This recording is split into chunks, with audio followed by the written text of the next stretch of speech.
আসসালামু আলাইকুম সবাইকে স্বাগত জানাচ্ছি দিলালপুরের বাজার থেকে বাজার না দিলালপুরের ঘাট থেকে। এটা আসলে শুধু ঘাট না, এটা একটি স্টিমার ঘাট ছিল, আমরা হয়তো অনেকে জানি না। তো এই ঘাটের অনেক ইতিহাস আছে। আমি এখন ঘাটে আছি, আমি ঘাটটা দেখব এবং ঘাট দেখব এবং নৌকা টোকা যা যা আছে হ্যাঁ দেখবো। এখানে ফারুক ভাই আছে, ফারুক ভাই আমার ভিডিও দেখছে। আমি তো আসলে ফারুক ভাইয়ের কাছ থেকে জিনিসটা শুনে ভালো লাগছে। ভিডিও কেমন লাগছে ভাই? জি আলহামদুলিল্লাহ ভালো, অনেক সুন্দর লাগছে।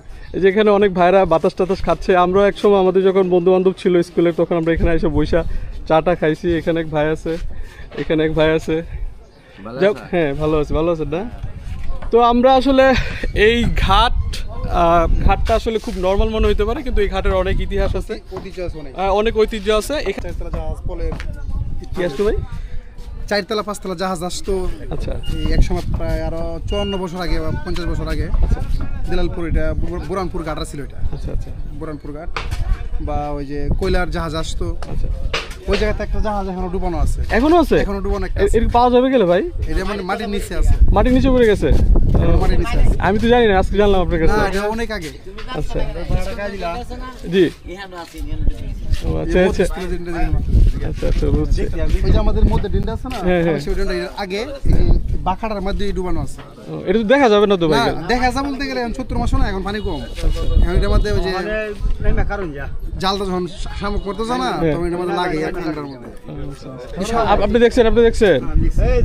হ্যাঁ হ্যাঁ হ্যাঁ। যাই হোক, এখানে দিলালপুরের নাম হয়েছিল আসলে ওই মোগল আমলের যে কর্মচারী আসছিল। হ্যাঁ, বুরহানপুর ছিল। যাক, এই যে ফারুক ভাই অনেক ইতিহাস জানে, আমিও এগুলো জানি না। হ্যাঁ, শত শত জাহাজ এখানে অনেক জাহাজ আসতো এবং এই জাহাজের সাথে বিদেশি বণিকরা আসতো যারা ব্যবসা করতো এবং এই দিলালপুরে থাকতো, খাইতো। হ্যাঁ, এখন আমাদের এই মাছচোরার দিলালপুরের মানুষ ছাড়া আসলে আমরা আর কোনো মানুষ দেখি না, তাই না? নতুন কোনো মানুষ দেখি না। এই যে এখানে হ্যাঁ ভাই, এই যে শর্টটা এটা আমরা কাটিয়ে দিলে মানে এটা খুবই উপকার হইতে এলাকার জন্য। এই যে এরিয়াটা ওই যে এটা 50 হাত পানি আছে। আচ্ছা, একসময় ওই নদী পথ হয়ে গেছে। এই যে আমরা যে চরটা দেখতেছি, এটা কিন্তু পুরোটাই নদী ছিল। নদী ছিল ওই জায়গাটা, এই জায়গা। আচ্ছা আচ্ছা, এখানে পানি আছে না, এখানে 50 হাত 60 হাত পানি আছিল। স্টিমার এই দিকে আপনি তো দেখেন না, আমরা তো দেখি না। পানিগুলো আমি দেখছি, আপনি দেখছেন? ওরা দেখছি, আমি দেখছি, পানি দেখছি। একটা সময় 120টার মতো বাতের হোটেল ছিল দিলালপুর। আরে বাবা রে, না আমরা নতুন প্রজন্ম জানি না কিছু, তাই না? আপনারা অনেক কিছু দেখছেন না? এই যে আমাদের এলাকার ছেলেবেলে চলে আসছে জয়। যাই হোক, এখানে প্রচুর ইতিহাস ছিল ভাই, অনেক সমৃদ্ধ একটা ঘাট। এখানে বললাম না, বিদেশ থেকে, বিভিন্ন দেশ থেকে, ব্রিটিশ পিরিয়ড থেকে বিভিন্ন বণিকরা আসতো এবং এখান দিয়ে কিন্তু পাল তোলা নৌকা চলতো, তাই না? পাল তোলা নৌকা চলতো। তারপরে পাট ছিল আমাদের সবচেয়ে মানে অর্থকরী ফসল, এই পাটের নৌকা যাইতো এদিক দিয়ে। আমরা আসলে এগুলো অফিসের মধ্যে পাট ছিল, তো পাটের গোডাউন ছিল না অফিসে, বড় ব্রিজের গুড়ির মতো অফিস। আমরা দেখি নাই ভাই, আমরা দেখি নাই, আমরা দেখি নাই। আচ্ছা আচ্ছা আচ্ছা। যাক, আমরা ইতিহাস জানলে আমাদের কাছে মনে হয় যে দিলালপুরটা যে কত গুরুত্বপূর্ণ ছিল। এবং এটা পাই পয়েন্টের জন্য সমস্যা আমাদের, বুঝছেন? এই জায়গার পরে একটা নদী আছে, দেখছেন কোস্টা, দেখছেন? এই বিদেশে বড় নদী কোস্টা, এগুলা এই দিকে যাইতো। আচ্ছা, ওই জায়গায় অল্প জায়গা, মানে খাটার ব্যবস্থা হলে ভালো হইতো। এটা তো তোমার যে আমরা বাচ্চাদের কাছে নেংনি ফিনা গেছে। আমাদের আসলে এই যে নদী, হ্যাঁ, এই নদী আরো সচল হবে যদি এইগুলা যদি খনন করা হয়, নদী শাসন যদি বন্ধ করা হয়, তাহলে এই খাল খনন হইলে এই নদী আবার চলবে, এই এলাকা উন্নত হইতো। হ্যাঁ হ্যাঁ, অনেক উন্নত। এই দিক দিয়ে হচ্ছে জালুয়াপাড়া না ভাই?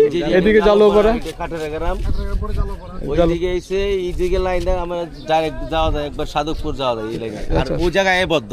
আচ্ছা, এই চরের জন্য এই জায়গায় বদ্ধ। আমরা তো দেখছি আড়িটা সিনিহান ফোন। আচ্ছা আচ্ছা, আমরা যেটা দেখছি আড়িটা ফোনটা ছিল। আচ্ছা, এখানে এই যে আমরা যে গ্রামটা দেখতেছি, এটা কিন্তু অনেক দূর ছিল নদী গ্রাম বলে। এক সময় আমরা যে কেওড়া আছে না, ওই দেখছেন বাসগুলা, আমরা যেন শুনছি জায়গাতে ছিল। আচ্ছা আচ্ছা আচ্ছা আচ্ছা। না, এই অনেক ঐতিহ্য ছিল ভাই, আমরা অনেক কিছু জানি না। এই যে ভাইরা বলতেছে বলে আমি কিন্তু জানতে পারছি। ফারুক ভাই অনেক কিছু বললো, এই যে এই ভাই অনেক কিছু দেখছে, ওনাদের আমলেও কিন্তু এই জিনিসগুলো চলতেছিল। কোন জায়গাটা জানেন এলাকার জন্য? এই চটটা, বুঝছেন?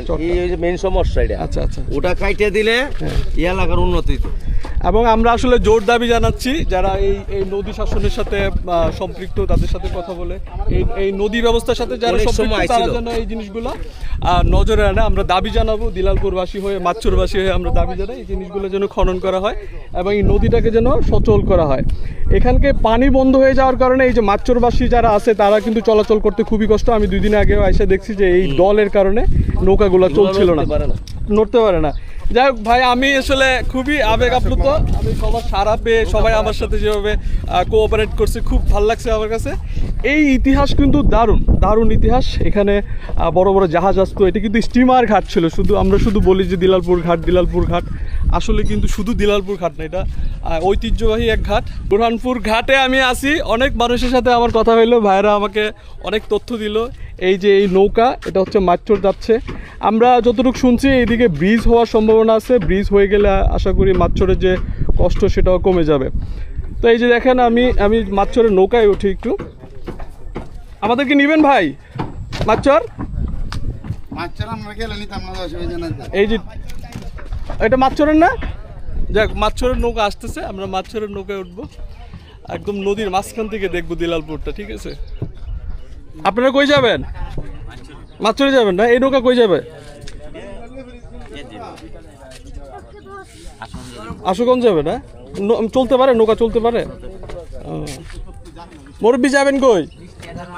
আপনার বাড়ি মাচ্চর? ও আচ্ছা আচ্ছা। আশা করি খুব দ্রুত এই নদী খনন হবে এবং এই নদী আগের যে যৌবন, আগের যে শক্তি ছিল, এই শক্তিটা আবার নদী ফিরে পাবে। আমার সাথে শহীদুল আছে, শহীদুল আমাকে হেল্প করতেছে। আমরা এখন মাচ্চরের নৌকায় আছি। এই যে সবাই মাচ্চরবাসী সবাই উঠছে, বছরের পর বছর দিনের পর দিন এই মাচ্চরবাসী এই নৌকা দিয়ে তাদের বাড়ি যাচ্ছে, আবার দিলালপুর বাজারে আসতেছে। আমরা আশা করি এই দুঃখ কষ্ট এক সময় শেষ হয়ে যাবে, ব্রিজ হবে, অনেক সমৃদ্ধ একটা মাচ্চর হবে, এটা আমরা আশা করি। এই যে দেখেন মালসামাত উঠাইতেছে। মামা তুমি আরে কি বলেন, মোবিল ভরক মামা দেখো মামা ব্যথাটা দাবায় না। আমি দিলালপুরের স্টিমার ঘাটে নৌকা চালাচ্ছি, জাহাজ তো দেখতে পারলাম না, এখন নৌকাই চালাচ্ছি। দেখেন বিসমিল্লাহ বিসমিল্লাহ, মুরব্বি দোয়া করেন। এটা সাইডে দিব মামা।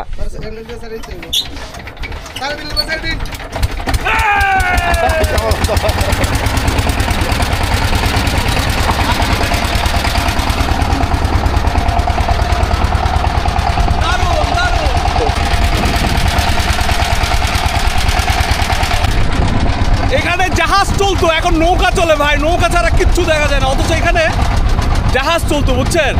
জাহাজ তো দেখতেও পারি নাই, আমি এখন নৌকা চালাচ্ছি। এই যে নৌকা চালাচ্ছি, দেখছেন? এটাই আমার কাছে জাহাজ। মুরব্বীরা কি জাহাজ দেখছেন? এখানে এই নদীতে জাহাজ চলতে দেখছেন? আচ্ছা আচ্ছা। যাই হোক, আমি দারুণ একটা মুহূর্তে আছি, চমৎকার মুহূর্তে। এই যে মানুষগুলোর সাথে খুব সাদামাটা মানুষ, তাদের সাথে আছি আর দারুণ একটা সময় পার করতেছি। দেখা হবে নেক্সট ভিডিওতে এবং মাচ্চর থেকে দেখা হবে।